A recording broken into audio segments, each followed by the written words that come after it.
wisdom? By experience. Wala kang wisdom kapag hindi mo na-experience. Amen. Amen. Hallelujah. Ibig sabihin, makukuha ang wisdom sa experience. So sa panahon ni Jesus Christ, mga kapatid, amen, hallelujah, wala silang wisdom, amen, to interpret the word of Christ. Kasi hindi nila na-experience, hindi nila alam. Kapag sinabing wisdom, mga kapatid, yung nakaraan, yung mga experience, o yung mga alam mo sa history. Ibig sabihin, mga kapatid, tulad ng magpa-medical ka, amen, sa doktor. Amen. Tatanungin ka ng doktor, ano ang sakit mo? Dok? Tawag nito? Meron akong cancer. Amen. Anong next niya sasabihin ng doktor? Ano bang history ng family mo? Di ba minsan yun ang tinatanong? Ano bang history nyo? Ano bang history mo? Ibig sabihin, ang doktor, mga kapatid, kaya lang niya mag-interpret at meron siyang mga prior knowledge para ma-assess yung ganun na medical is malaman yung history. Yes. Amen. Hallelujah. Sa panahon ni Jesus Christ, mga kapatid, wala silang history. Ay wala silang wisdom to interpret the word of Christ kasi wala silang wisdom. Kasi ang wisdom is from the old history, mga kapatid. But tayo, mga kapatid, interpret tayo pamamagitan ng Spirit. Amen. Of the Spirit and power, hindi wisdom. Ibig sabihin, mga kapatid, lagi nila sinasabi, saan nasusulat yan?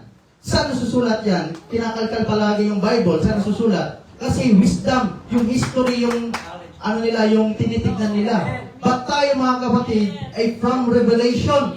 Amen. Hindi talaga nasusulat. Ito ay direct from God. Amen. Hallelujah.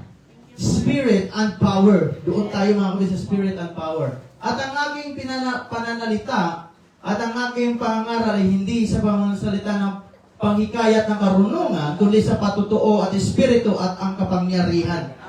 That your faith should not stand in the wisdom of men, but in the power of God. Amen. Doon tayo sa power of God, mga kapatid. Amen. Next. Amen. Hallelujah. So, but we speak. Continue.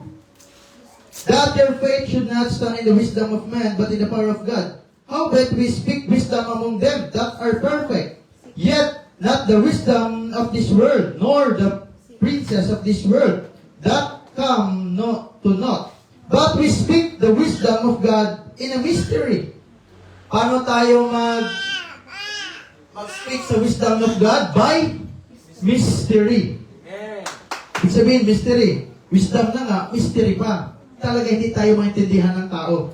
Amen. Even the hidden wisdom which God ordained before the world into our glory, which none of the princes of this world knew. For had they known it, they would not have crucified the Lord of glory. Kung nalalaman sana nila yung word of Christ, hindi sana na pinako ang ating Panginoon. Dahil wala silang alam, mga kapatid, wala silang wisdom, mga kapatid.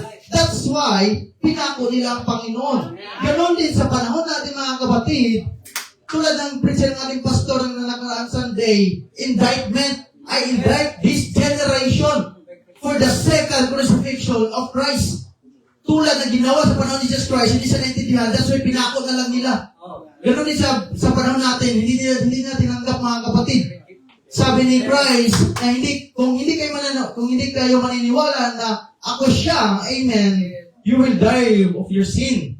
Instead, natanggapin si Lord Jesus Christ, pinako nila.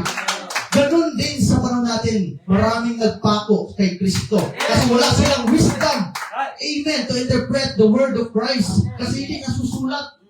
Amen, hallelujah. Kasi ang mensahe sa panahon natin, ang buhay natin, mga kapatid. Palakpakan natin, Panginoon. Buhay na natin, mga kapatid. Amen. Hallelujah.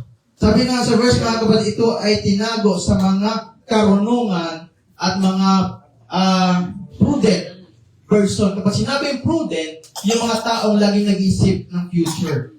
Amen. Kapag ang mga preacher, minsan, maraming preacher, kapag wala silang wisdom na interpret yung mga revelation, anong ginagawa nila? Ang scripture Meron silang way para makapag-preach pa silang scripture. Dadalhin nila sa last days. Ibig sabihin, paghihintayin ang tao. Kasi wala silang wisdom to interpret the word of Christ sa present time. Tulad ng sinabi ng ating prophet mga kapatid, no, the coming of the Lord, amen, is in mystery. Talagang mystery yung coming ng ating Lord. Paano tayo mag-interpret ang wisdom of God? We are speaking mystery. Amen. We don't know when He's coming. Walang nakakalam. How He's coming. Wala ka lang kung paano siya darating. But we know talagang darating siya. Pero mystery lang kaso mga kapatid. See, and so what all the mysteries of God waiting for this last day. Ibig sabihin mga kapatid, kapag wala ng wisdom mga kapatid ng si Joe, ang ating Panginoon ay nandito, ang mga preacher, dadalhin nila yung coming of the Lord sa last days. Doon sa last days, ibig sabihin sa future, last days. Ano ba sa panahon natin ngayon? Last days na ba? Yes, last days na ngayon. Ibig sabihin mga kapatid, dadalhin natin yung mensahe sa presente. Amen. Hindi tayo naghihintay mga kapatid. After it's already been completed, then He reveals and shows what He's done. Oh, we never give Him mystery. In full mystery to sa paningin ng ibang tao, pero sa ating mga kapatid, ito ay revealed. Kailan ba may revealed ang ating Panginoon? Basahin natin mga kapatid. Kailan siya mag-revealed? Life Magazine din pa. The Circle of 207. Amen. Hallelujah. Of a cloud and light there that they could not understand. Hindi talaga maintindihan. And don't know it yet, but her telling, go there and wait for this mystery to be revealed. Sinabi si Brother Abraham, pumunta ka and wait for this mystery to be revealed. And here, months before it happened, and then it happened in exactly that way He said it would do. Did you notice it? The picture, even that angel on that right, when he was being materialized, coming down, with his wing back and his head setting sideways, there it is right there in the picture, just exactly months before it happened. Told here that He's going to bring the body of believers together. Ano yung mga kapatid? Bring the body of believers together to reveal, take up them, lost ends. Kailan mag-reveal ng ating Panginoon? Kailan mga kapatid? Bring the body of believers. Many member body na tayo mga kapatid. Many members body na tayo mga kapatid. Amen? Kapag ikaw ay hindi ka, that's why si Diablo mga kapatid, ang goal niya talaga ay paghiwa-hiwalayin tayo. Kasi doon nag-reveal ating Panginoon kapag tayo ay naging together. Meron tayong gawain ngayon, paparating mga kapatid. Amen. Hallelujah. Pero meron Diablo na nagsasabi, huwag kang pumunta, huwag kang ganito, huwag kang mag-ambag, huwag kang pumunta. Kasi gusto ng Diablo, amen, hallelujah, na walang marireveal sa iyo. Amen. Mystery pa rin yan sa iyo mga kapatid. Amen. Di mo yan maintindihan. Magkakaroon lang tayo ng revelation kapag tayo ay pumunta sa fellowship. Ano yung purpose natin? Living for others. Doon nag-reveal ang ating Panginoon. Palakpakan natin Panginoon. Amen. Hallelujah. So, 1 Corinthians 2:13, malapit ang magtatapos mga kapatid. Which things also we speak, not in the words which man's wisdom teacheth, but the Holy Ghost teacheth, comparing spiritual things with spiritual. You cannot comparing spiritual to natural things. Amen. Isa pa mga kapatid, take therefore no thought for the morrow shall take thought for the things of itself. Huwag mo isipin ang mga bagay sa nakaharap. Amen. Sufficient into the day is the evil thereof. Ito ay sa Diablo. Kapag iniisip yung mga bagay sa nanaharap. Amen. Seek ye first the kingdom of God. Palagi natin unahin ang ating Panginoon mga kapatid. Amen. Hallelujah. Meron bang mga buhay dito na parang kapag ikaw ay na-born again, ay naging Christian, naging ano ba tayo, tawag nito? Parang nakahiga tayo sa maraming, parang rosas. Amen? Parang relax ba tayo? Wala bang problema? Meron pa rin mga kapatid. Amen. At doon mo i-glorify ng ating Panginoon sa panahong iyon. Kasi doon, hindi ka pabayaan ng ating Panginoon. Seek ye first the kingdom of God. Amen. Kahit anong mangyayari, unahin palagi natin ating Panginoon. Kapag merong problema mga kapatid, hindi yung kapatiran mo ang unahin mo. Minsan, kapag walang problema, kapag merong problema, tapos walang pera, minsan ginagawa ng iba, Brad, meron ka bang ano dyan? Mga 20,000? Inuuna ka agad. minsan mga kapatid, binibigyan mong kasalanan yung kapatid mo. Alam niyo ba, kapatid, nakasulat sa Bible na bawal ng pautang? Diba? Parang binibigyan mo yung kapatid, alam ko may verse yan mga bawal magpautang ang isang tao or bibigyan ng interest yung pinapautang niya. Amen, bawal yung mga kapatid. Kapag mayroong problema, huwag mong unahin yung kapatid mo nga magpapautang ka. Bigyan mo nga ako ng 20,000 dyan. Dapat ang gagawin natin, mag-pray! Pray! Amen, hallelujah! Walang pera, pray! Kapag may sakit, pray! Amen, hallelujah! May problema sa pamilya, pray! Pray! Yan ang gagawin natin mga kapatid. Amen, hallelujah! Ano yung mga kapatid? Hindi tayo mag-interpret by wisdom, but we are interpreting word of Christ, Spirit, and power of God. Salamat mga kapatid. I hope na meron tayong natutunan sa araw na ito. Amen. At ibabalik na natin sa ating pastor. Amen.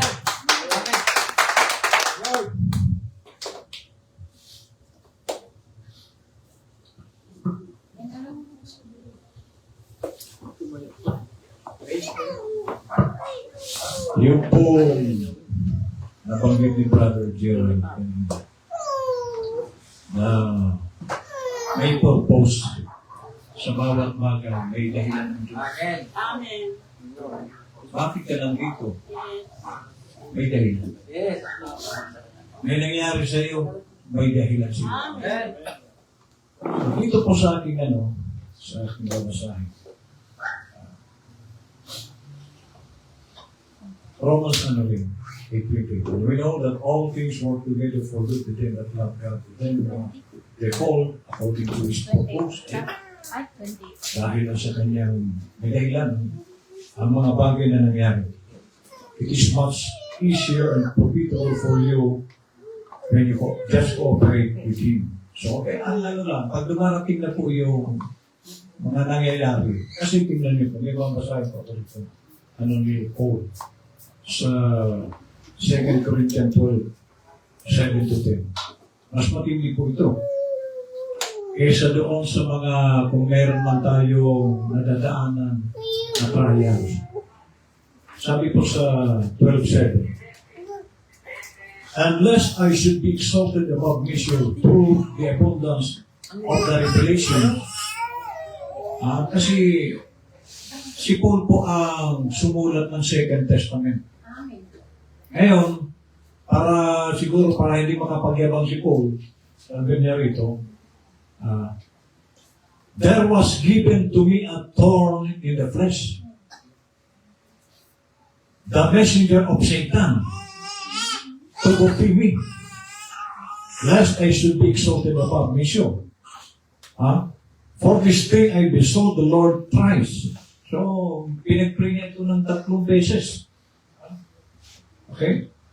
That it might depart from me. Para mawala yung ibinigay ni Satanas. Ano sagot ni Lord? And He said unto me, my grace is sufficient for thee. Okay? For my strength is made perfect in weakness. So, ang sabi po ng Panginoon sa kanya, ang aking lakas ay ibinibigay ko doon sa mahina. So, pag malakas ka, ano ibibigay siya ni Lord? So, kaya kailangan mo munang matanggap sa sarili mo, mahina ka. Amen. Doon magbibigay ang Diyos ng lakas. Amen. Dahil kung malakas ka sa iyong sarili, hindi ka aabutan ng lakas ni Lord. Amen. Okay, so sabi rito, most gladly, therefore, will I rather glory in my infirmities, that the power of Christ may rest upon me. Therefore I take place your infirmities, in reproaches, in necessities, and persecution. Kaya pag tayo po ay nakakaranas ng mga pagsubok, diyan ka mag-expect ng magandang gagawin ni Lord. Kasi kung ikaw ay laging malakas sa sarili mo, wala pong kapangyarihan mararanasan ng tao. Dito. In distresses, for Christ's sake, for when I am weak, then am I strong. Kung kailan ako mahina, doon ako malakas. Kaya pag malakas ka, doon ka siguro mahina. Pero kung kailan ka mahina, doon ka malakas. Sabi po rito sa tutuloy po. God has real confidence in you. Ang Diyos po, kung nangyayari yung mga bagay na sa tingin natin hindi maganda, merong tiwala sa iyo ang Diyos. Amen. Sabi po. When it looks like everything's gone wrong, God's giving you a trial. Nagpapadala po si Lord ng trial. Pag wala kang trial, baka hindi ka anak ng Diyos. Kasi ang anak ng Diyos, dadaan dyan. Okay? Ngayon, doon sa mga, kaya natingnan niyo pa ang mga hindi naman anak ng Diyos, hindi po yan nakakaranas ng, na mga palo na masyado. Ang nararanasan lang nila ang palos. Ayun yung mapailalim sa truck. Ayun yung mahulog sa building. Hindi po yung pagsubok kasi yan. Ang sinusubukan ng Diyos niya. So, nagbibigay si Lord ng trial. He's got confidence in you. Sa trials and suffering. Okay, sabi yan. When it looks like everything's gone wrong, God giving you a trial. He's got confidence in you. He don't have to baby you around. Ang Diyos po, ito nandito, wala po akong hinihimas dito. At sabi rin ng propeta, ang Diyos hindi ka binibaby. Okay? Ang baby kasi yan, ang baby. Pag umiyak yan, yan mga baby. So, walang palo kasi baby. Alinihin. Sabi ito, you are not a hotbed lamb. Parang katulad ng aso. Yung dalawa kasing klase ng aso namin dito. Yung isang aso doon sa labas ng bahay, kahit pakawalan mo yun, walang problema yun. Kahit hindi mo paliguan, walang problema yung isang aso namin doon. Pero itong mga aso namin dito, twice a week, nakashampoo yan. Nakatala ako, hindi nagsashampoo.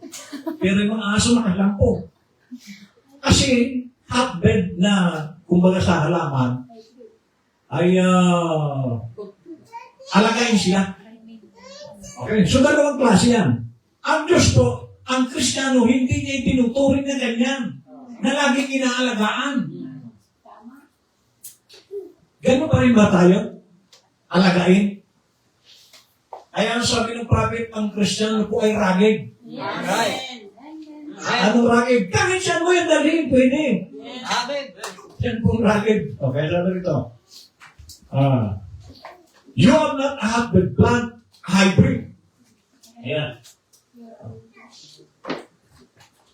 You are a real Christian. God's giving you a test. So, bibigyan ka ng ano. Kaya pag wala kang test, baka hindi ka naman talaga Kristiyano. At kapag naman dumarating ang test, pasalamat ka. Amen. Dahil katulad po ng isang kapatid natin sa Tumbo, in-sting siya na naman. Nung linggo, nag-sting siya. Muntik ng banggain. Ngayon na naman, tinisting na naman siya, yung boss niya, pinag-duty siya.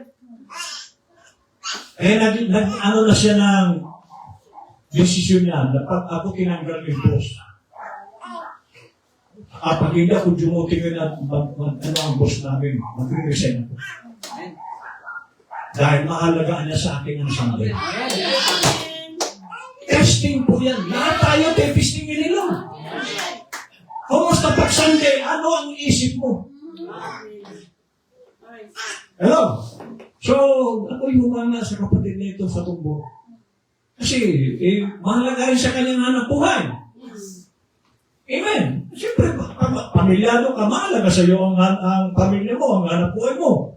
Pero nag-desisyon na siya na kapag ako'y pinag-duty ni boss, mag-resign na lang ako, hanap ako ng ibang trabaho. Iyan po ang magandang testing. Lusok, kakakublar. Yan ang Kristiyano. Sabi na, bakit hindi tayo hotbed, son, o hybrid? You are a real Christian. God's giving you a test. See what you'll do about it. No wonder Peter said, these fiery trials, o fiery pa nga binanggit dito, ano? Why? Count it a joy. So dapat pala tayo nagagalak pag mayroong trial na dumarating. Kasi sa ayaw sa gusto mo, dadaan ka naman talaga yan. Ang mahirap lang dyan, mailusot mo kaya. Kasi sabi ko nga sa inyo, lahat po tayo Kristiyano, dumaan tayo lahat sa pagiging sanggol na Kristiyano. Hanggang sa dumaan naman tayo sa natural pag-aaral, grade 1, ang test o exam niyan pag grade 1. Kaya pag high school na, pag high school na ang exam niyan. Pag college na yan, alam ka naman ang exam pag grade 1. Kaya nga makikita nyo kapag ka ikaw ay lumalago, tumataas din ang trials mo. Amen. Hindi ka nabibigyan nila ng mababang trial kasi alam niya maano ka na. Matatag ka na. Amen. Pero, kaya huwag kayo magtataka, bakit pabigat ng trial? Kaya pag ang trial sumagaan, ibig sabihin, ang turing sa inyo ng grade 1. Amen. Amen. Pero pag mabigat, ino-consider ni Lord, malapit ka ng graduate. Amen. Sabi nga ng tatay ko, ang sugat ng isang lalaki, 7 dangkal. Kaya mo? 7 dangkal lang. Haka! Sabi niya, it's more precious to you than gold.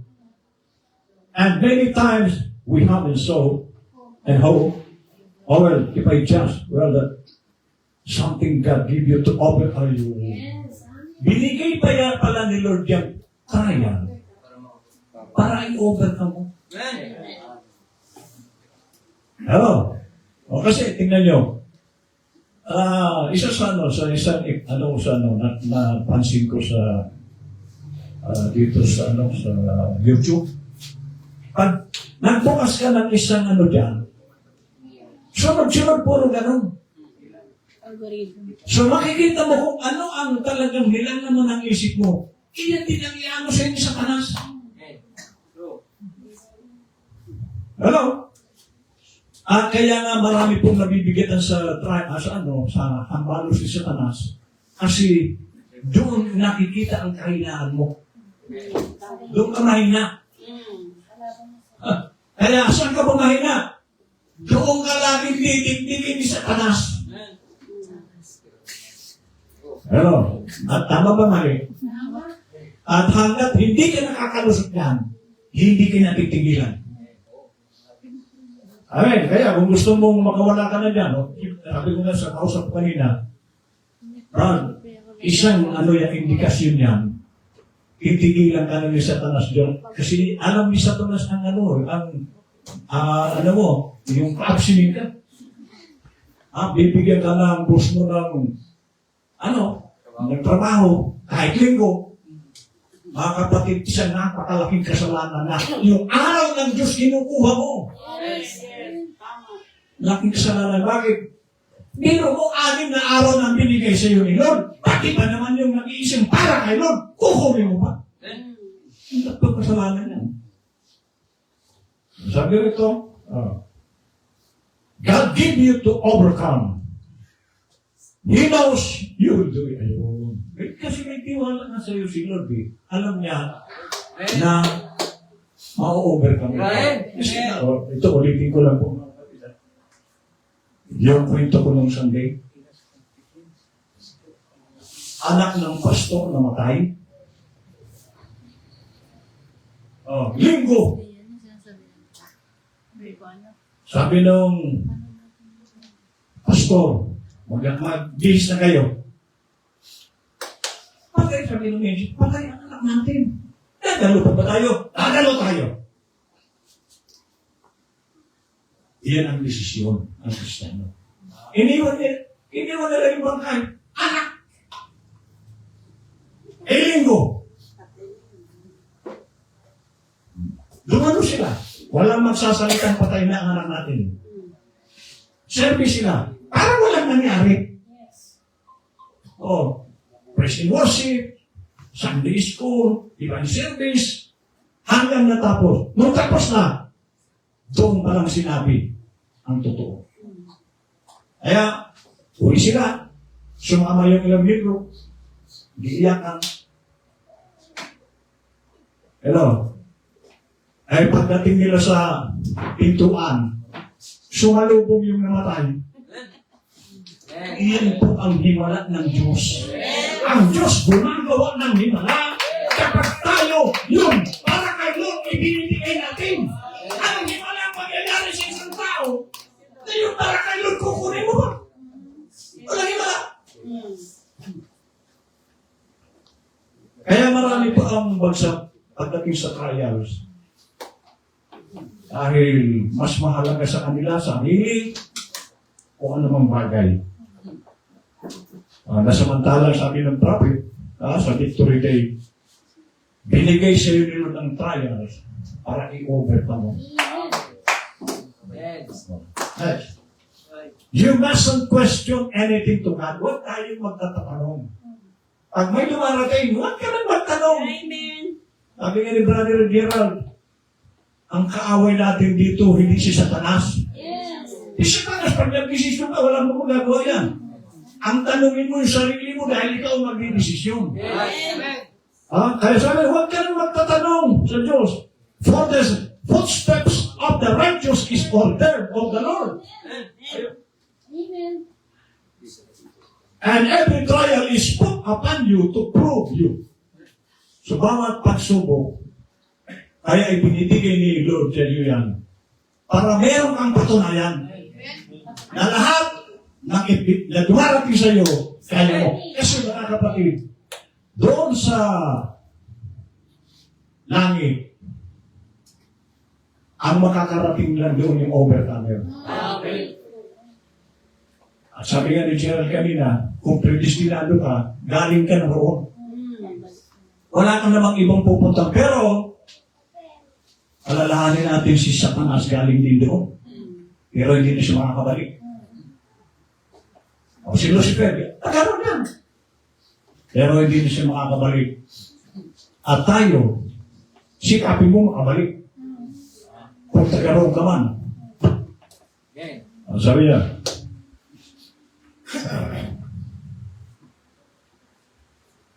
and the Bible said they're more precious to you than gold. So if God let a few light afflictions happen to you, remember, it's for the correction of you. So kung tayo man ay nakakaranas ng ganyan, kinukuri ka ni Lord. Mayroong koreksyon. Kaya nga, huwag kayong magtaka kung may mga dumarating na mga mabibigat. Gusto niyang ituwid ang anak niya. Amen? Para tayo maiyay ako kung hindi rin ako ay tuwid ni Lord. Ano kaya ang lagay ko ngayon? Sabi niya, remember, it's for the correction of you. Every son that cometh to God must first be chastened of God and tried. Yung lahat ng lumalapit sa Diyos, testing niya talaga man. At you justin po, palo. Ha? Child train. There's no exception. Wala po ditong pinipili. Kaya lang ulitin ko, kung ikaw ay sanggol pa, makapitik-pitik lang.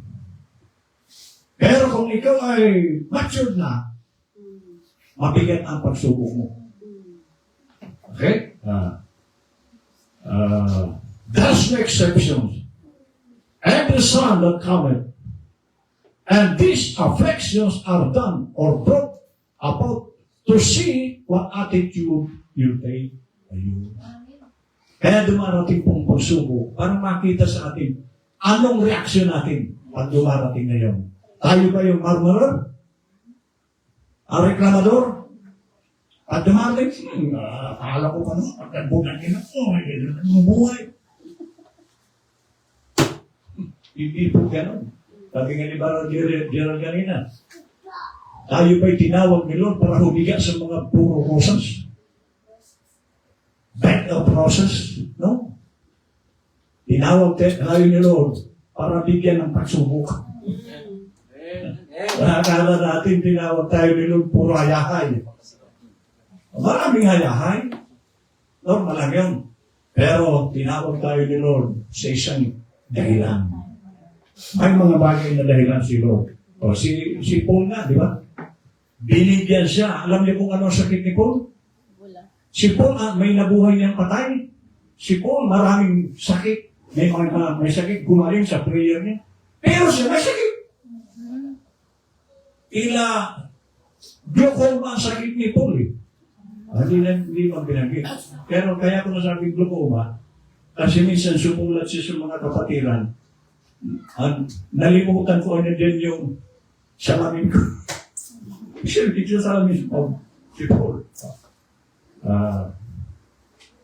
It's God on this proving ground. That's all earth is. It's a proving ground. And where He's trying to prove you. Amen. So,